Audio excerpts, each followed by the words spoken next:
My name is Evelyn Carter. I am 24 years old, and I live in Boston, Massachusetts, where brick sidewalks and old money buildings make ambition feel heavier than it should.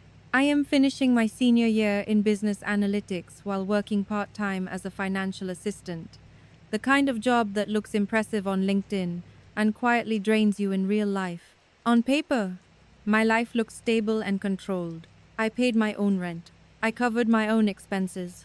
I planned 5 steps ahead.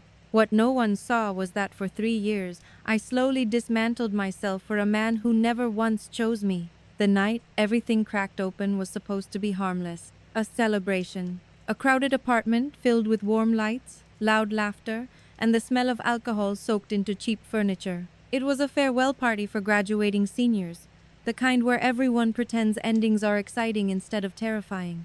Someone suggested truth or dare, and no one objected, because that is how people my age avoid silence. When it was his turn, the question came out careless and sharp. Was there anyone in the room he had feelings for? Every head turned toward me. No one needed to explain why. I had been chasing Daniel Wright for 3 years. Everyone knew it. I was the woman who always showed up. The woman who paid without asking. The woman who waited without complaining. I did not lean forward. I did not smile. I simply looked at him, already knowing the answer, already hoping to be wrong. Daniel frowned, like the question itself had offended him. He laughed it off and said he would drink instead. One glass, then another. He would rather swallow alcohol than admit even a fraction of feeling. The room reacted with awkward noises, people suddenly interested in their cups or phones. No one defended me. No one needed to. The message was clear. Something inside me went quiet. Not broken, not angry, just empty. When it was my turn, I chose dare. I said I would kiss someone else in the room for 1 full minute. Someone laughed, thinking I was joking. Daniel finally looked at me then, irritation flickering across his face, as if I had violated an unspoken rule. He told me to stop being dramatic.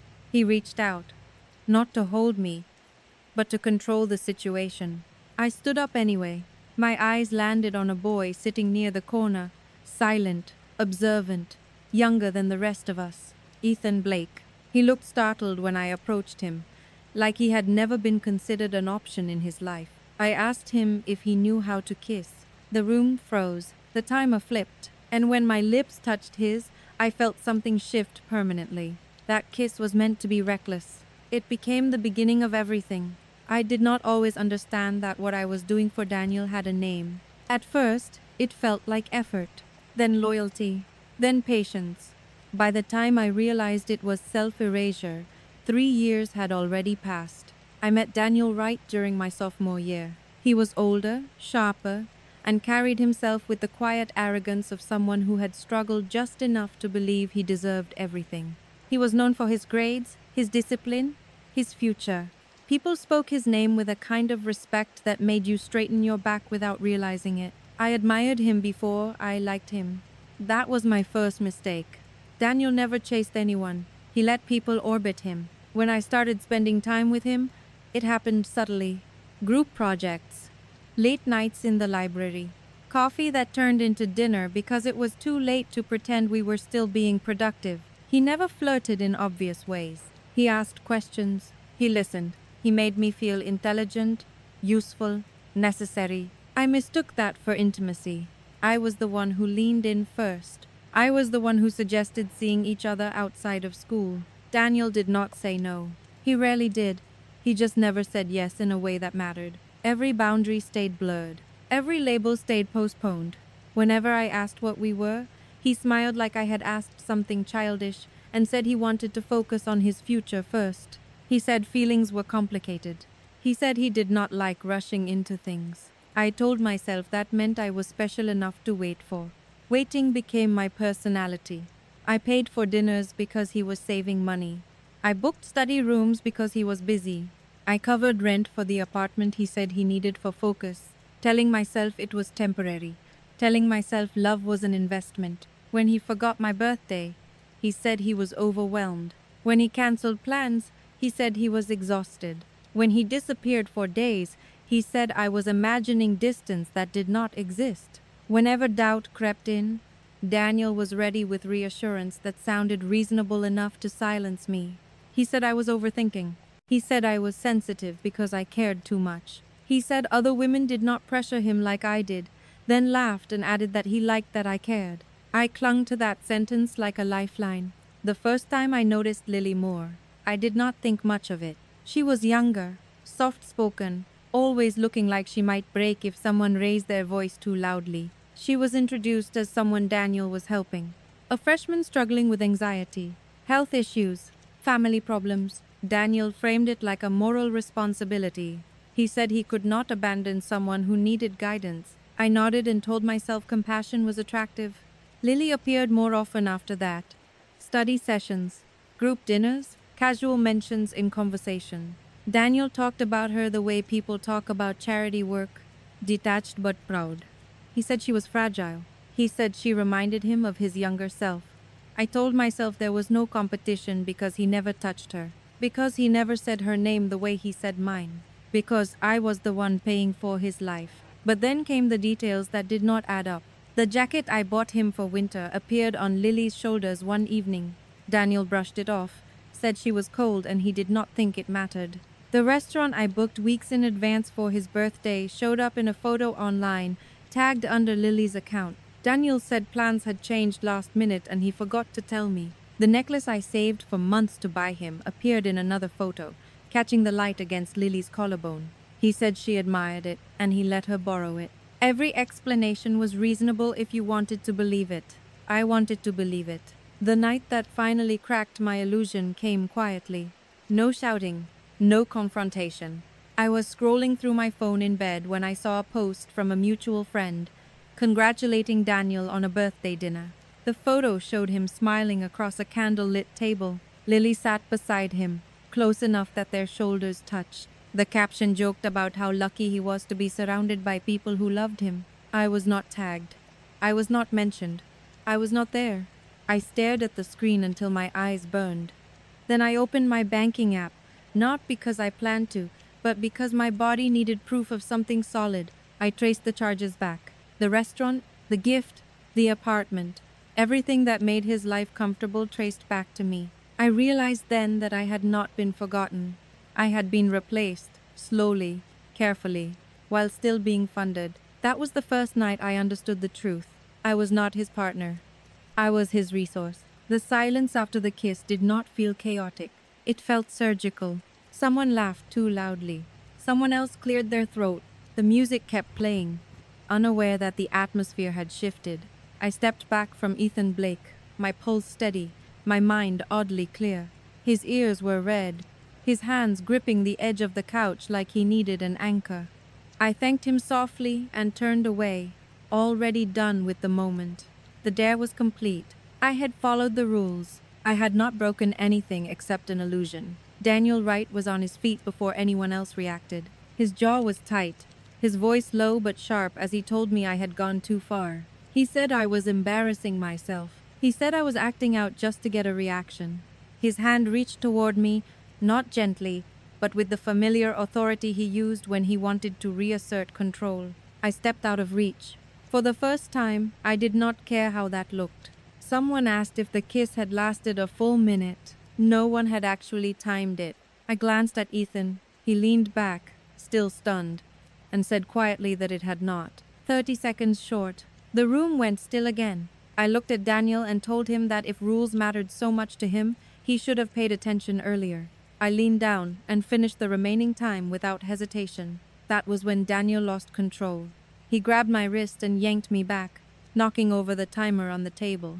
Sand spilled across the floor like something broken that could not be fixed. He accused me of doing this to hurt him. He said I was being childish. He said if I wanted to be treated seriously, I should start acting like it.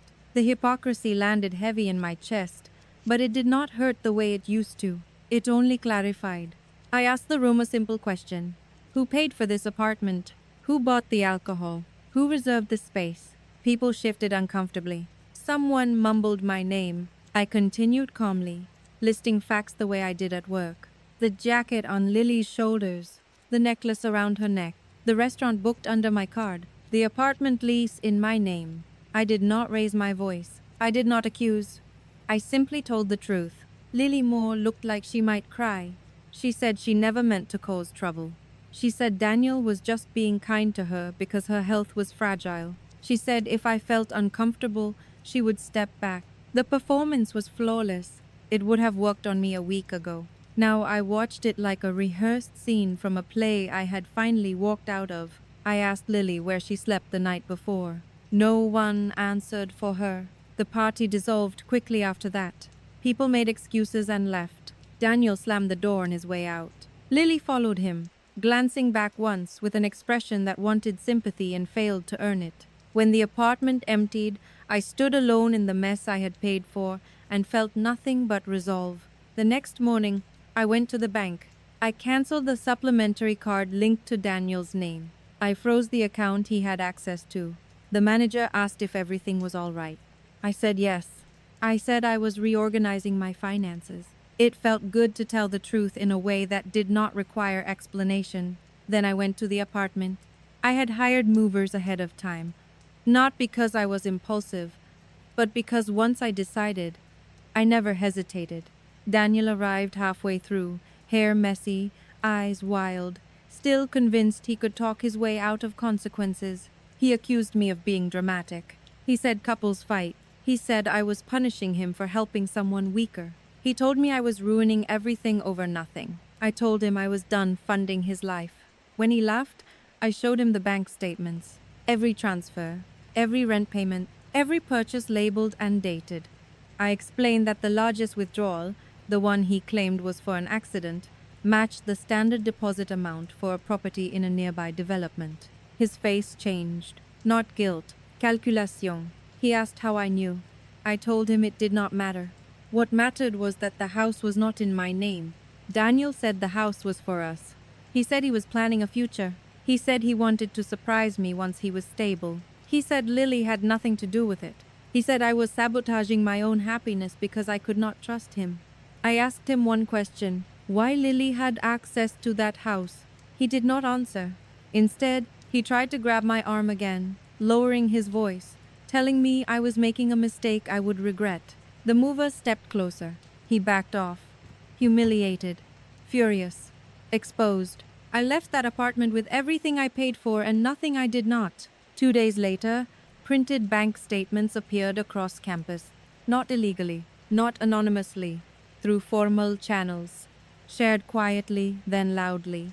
The story spread the way truths always do when they are supported by numbers. Daniel's reputation cracked under the weight of his own spending. People whispered. Professors distanced themselves. Friends avoided eye contact. Daniel texted me non-stop. Apologies. Accusations. Promises. Threats. I did not reply. I thought it was over. I was wrong.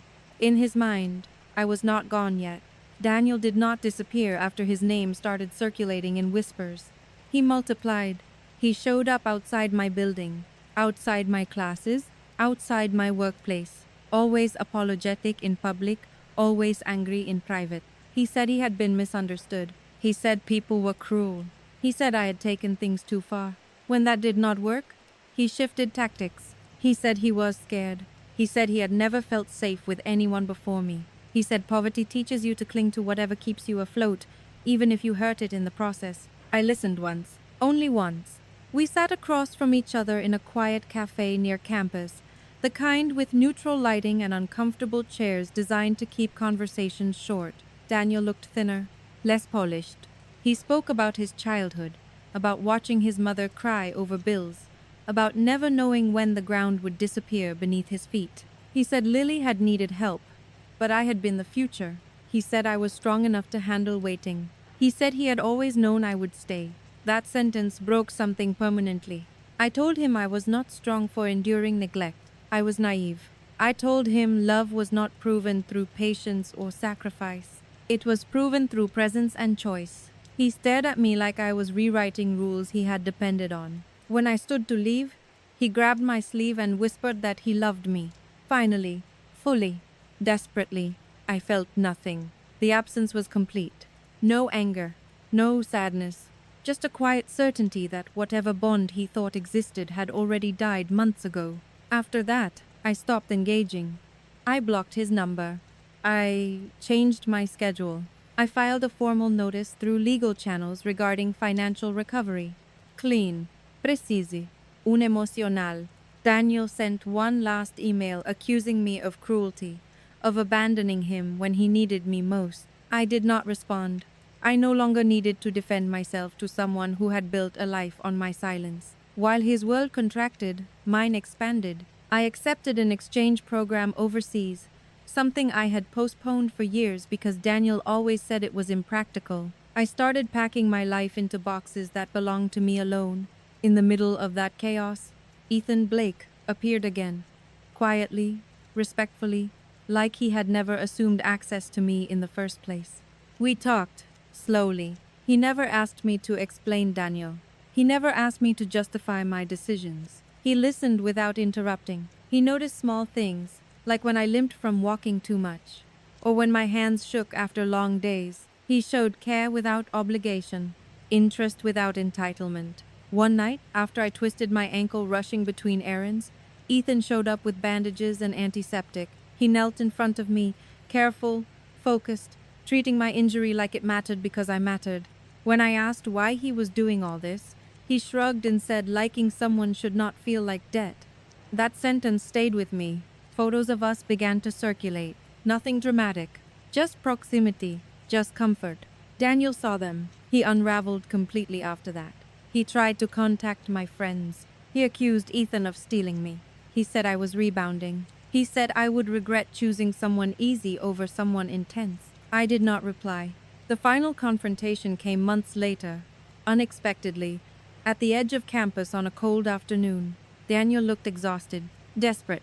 He told me he had cut Lily out completely, that he had lost opportunities, that he had suffered enough. He said he finally understood what he had done wrong. He begged me to come back, to rebuild, to let him prove himself. I looked at him and felt only distance. I told him growth that requires destruction is not growth I want to witness. I told him I did not hate him. I simply no longer belonged to his story. When he asked how I could be so calm, I answered honestly. I said I had already mourned him while we were still together.